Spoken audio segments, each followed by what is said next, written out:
I tried my best. Raducanu's health worsens as co-chance at long-term break. London, England. A chill breeze swept across the empty practice courts at Roehampton, stirring fallen autumn leaves across the cracked clay surface. The soft hum of a tennis ball bouncing echoed faintly in the morning stillness. Inside, Emma Ranu sat on a bench towel, draped over her shoulders, eyes distant, fingers tracing the worn leather racket she had just left the court. After her third practice of the day, her movements were deliberate, but her energy felt fragile, thinner than usual. I tried my best, she whispered to No one in particular. The words carried a weight beyond mere defeat. They weren't just about a match lost. They were about her body, her mind, and the crushing expectations of a world that once saw her as untouchable, and now even her. Coach Andrew Richardson, a man who had guided her from teenage prodigy to U.S. Open champion, was beginning to whisper words Emma feared. The possibility of a long-term break. The golden teenager. It hadn't always been like this. Just 2 years prior, Raducanu was a girl who stunned the tennis world at the 2021 U.S. Open, rising from qualifier to Grand Slam champion at 18. Headlines celebrated her as a phenomenon. The media dubbed her Britain's tennis miracle. Sponsorships flowed. Invitations to elite tournaments arrived by the dozen, but fame, as Raducanu soon realized, was a double-edged racket. Every match was scrutinized, every swing analyzed, every mistake magnified. She had gone from schoolgirl to global icon, almost overnight without the gradual adjustment period most athletes experience. Her body, once resilient, began whispering complaints. Tight shoulders, sore knees, and relentless fatigue haunted her. Yet she played on. I'm fine, she would tell her team. I just need to practice. But she wasn't fine. A season of strain. The 2025 season had been relentless. From early spring tournaments in Miami to the clay of Madrid, Raducanu had pushed herself to maintain top form. Fans cheered. Commentators praised her tenacity. But behind the scenes, the young athlete was struggling. Muscle strains interrupted. Training, sleep eluded her. Anxiety knotted at her focus during matches. And every early loss in the tournament felt like a personal indictment despite her undeniable talent.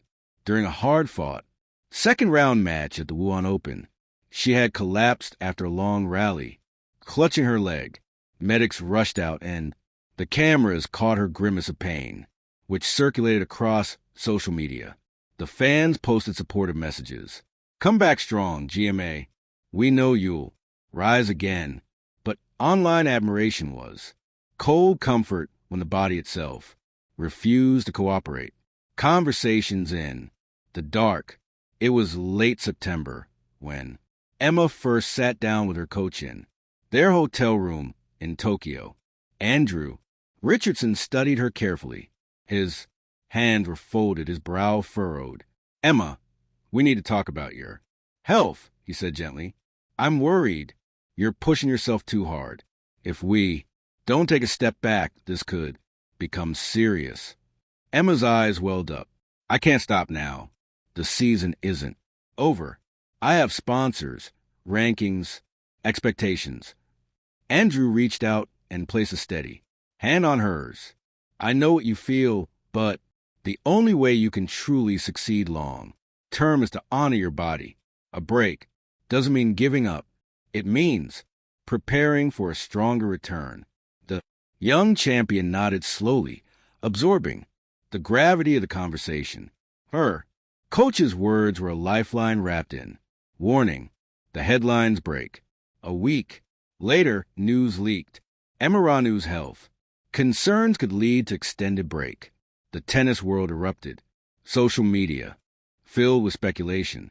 Is this the end of Raducanu's rise? She's too young to retire. What's happened behind the scenes? Emma watched a frenzy from her hotel balcony in Beijing. The city, lights flickered below, but she barely noticed the weight of global attention pressed down on her chest. I didn't ask for this, she whispered, the struggle on the court. Her next match in Beijing was tense. The world's eyes were on her. Every move. Her opponent, a rising Japanese talent, pushed her to the limit. Emma's strokes were precise, but her body lagged behind her mind. Fatigue knotted her legs. Her shoulders screamed. She lost a match in straight sets, 6-2, 3-6-4. In the post-match press conference, she faced the reporters with courage, hiding the fear she felt inside. I tried my best, she said, her voice soft but sincere. I know my body isn't at 100%, but I'm doing everything I can to come back stronger. The world admired her honesty. Fans flooded social media with messages of support. Emma, we see your heart. True champions show resilience, not just victories.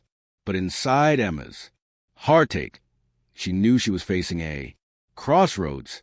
The coach's hint. Back in London, Andrew Richardson spoke candidly. During a private interview, Emma is incredibly talented, but she's still growing as an athlete and as a human being. He said, sometimes the bravest move is stepping back. It's about longevity, not just a season. I wouldn't rule out a long-term break if that's what she needs to heal fully. The words were careful, professional yet heavy with implication. Emma read the interview, her chest tightened.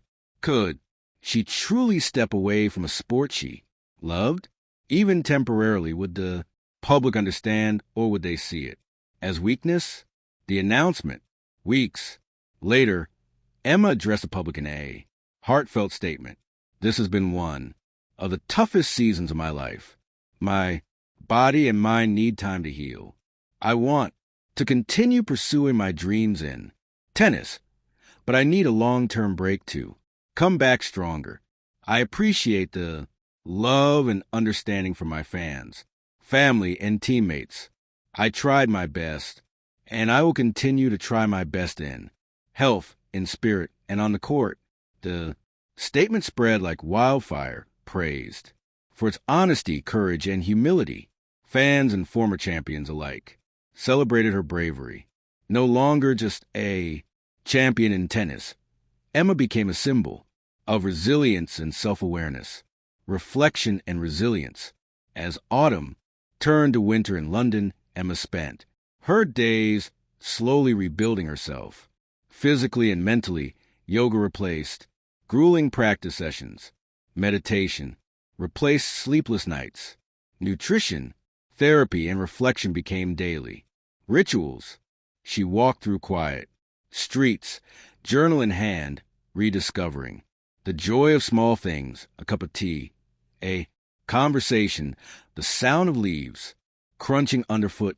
Her body healed, her mind cleared, her spirit strengthened, and though the world had seen her vulnerability, they now also witness her courage. Epilogue, the return awaits. Emma Raducanu's journey in 2025 had been marked by triumphs, heartbreaks, and revelation. Her U.S. Open victory would forever shine as a reminder of her potential. Her health struggles would remind the world that champions are human. But above all, she learned this. Trying your best isn't always about winning the match. Sometimes it's about honoring yourself, body, mind, and soul. And that is the true victory. When she returned to the courts months later, Emma wasn't just a young phenom who won headlines overnight. She was a warrior who had learned our endurance, the grace of patience, and the power of knowing when to pause. And that, more than any trophy, would define her legacy. Thank you for watching. Please don't forget to hit the subscribe button, like and share. To next.